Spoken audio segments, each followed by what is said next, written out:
Okay, day 67. No Eric Braverman, no Neil Brown, no Mark Turi.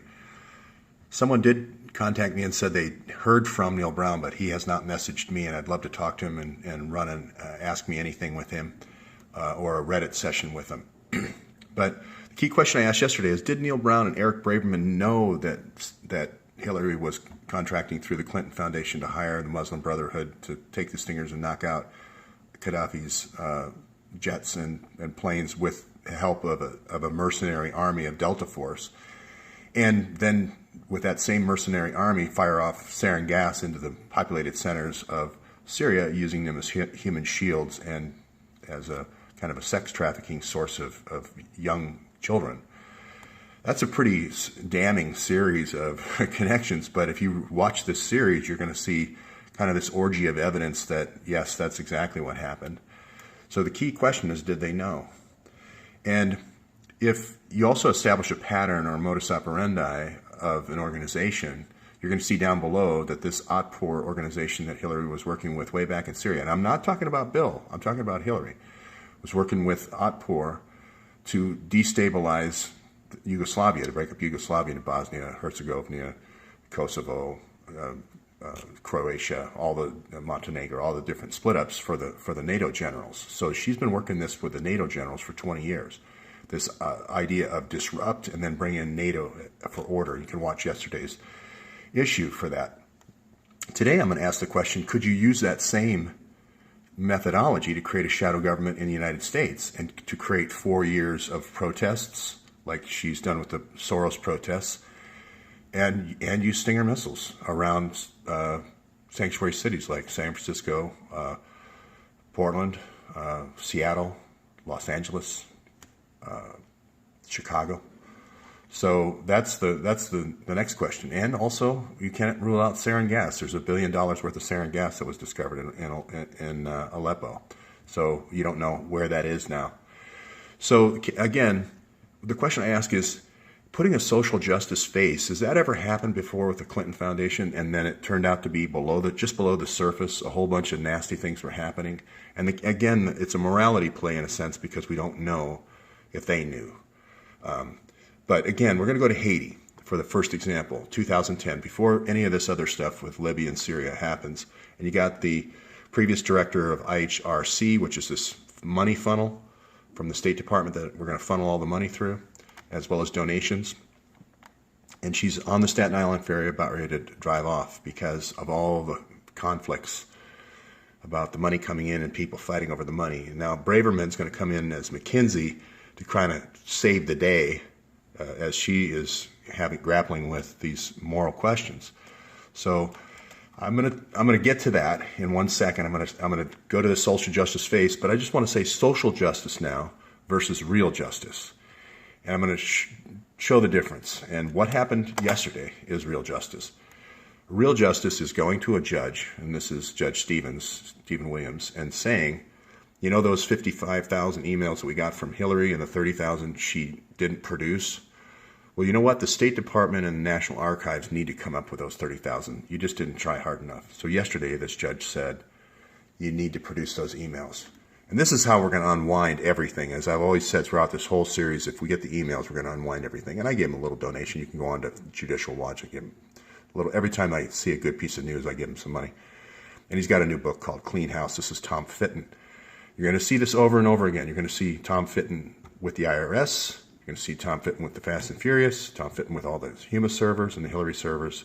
And he's working the judicial side of this. So I'll keep updating you on that.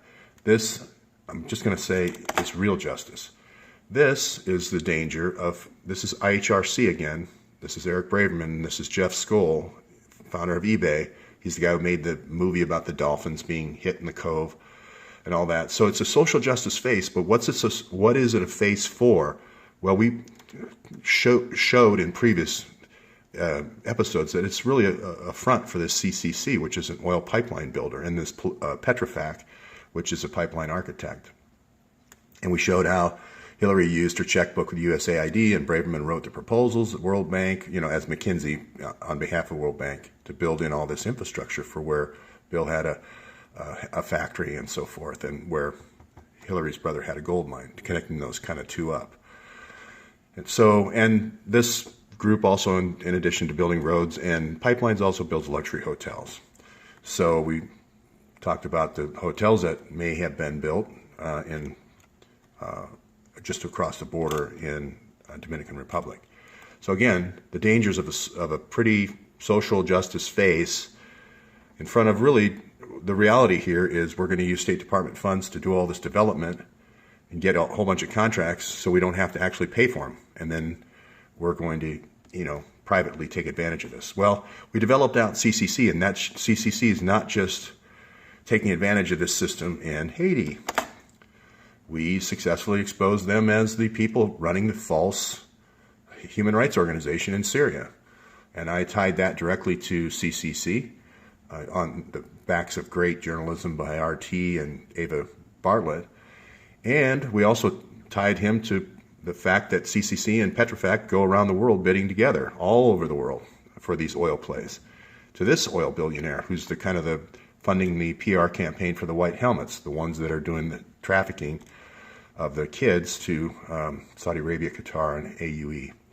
So it gets even worse below the construction layer, is what I'm trying to say. It gets even worse. This is where you've kind of plumbed the depths.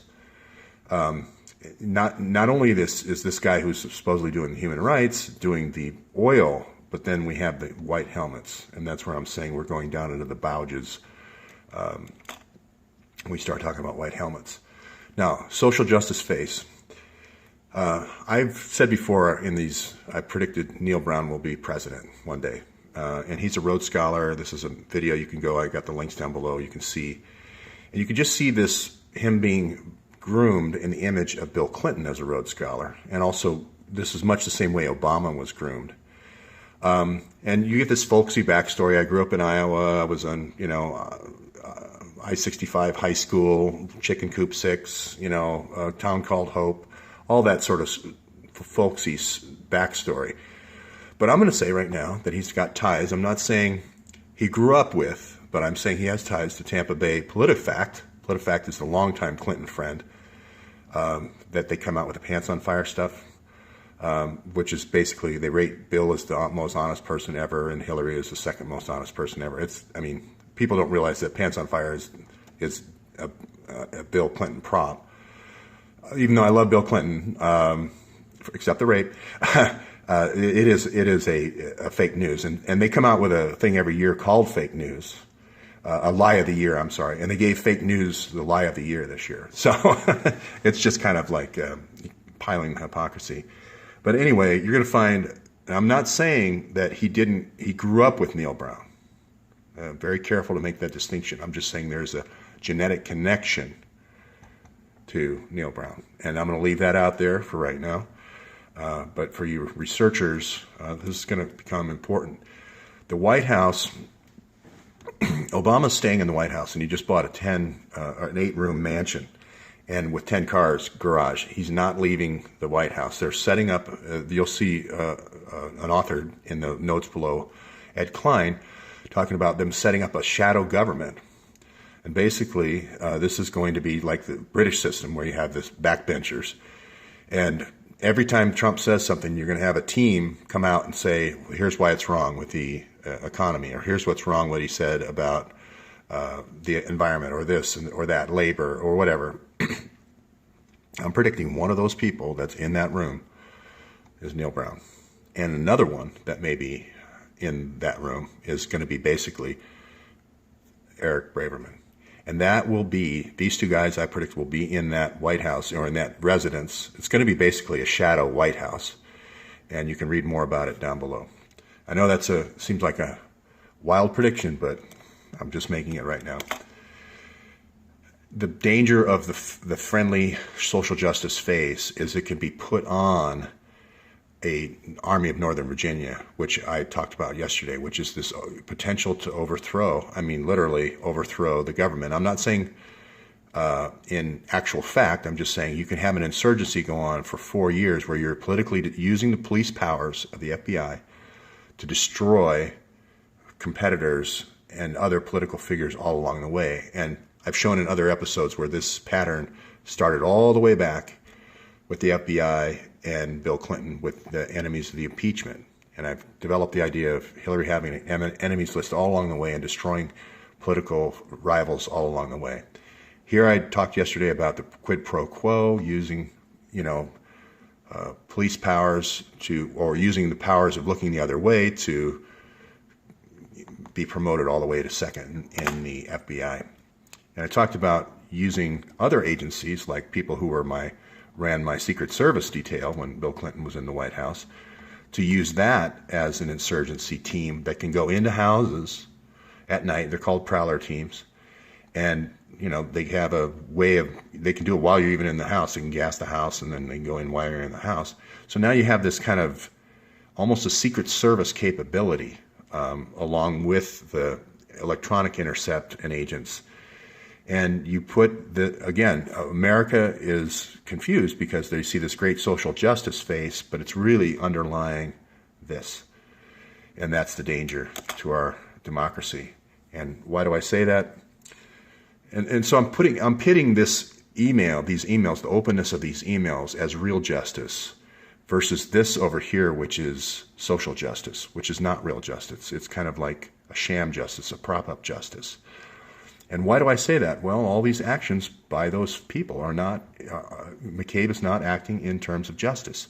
He's acting in terms of obstruction, quid pro quo to get more officers overseas, the bribes, destruction of evidence, the forged or 302s. Those are FBI interviews. The taking the 5 years to go through the emails. Obstruction, more police powers. Wall off Haiti so the other offices can't see all the things that the Clintons did in Haiti. These are all the things that I think are setting up the war between real justice, the Tom Fittons of the world, and kind of social justice, which is kind of the FBI, Army of Northern Virginia, Neil Brown. So that's the essay for today.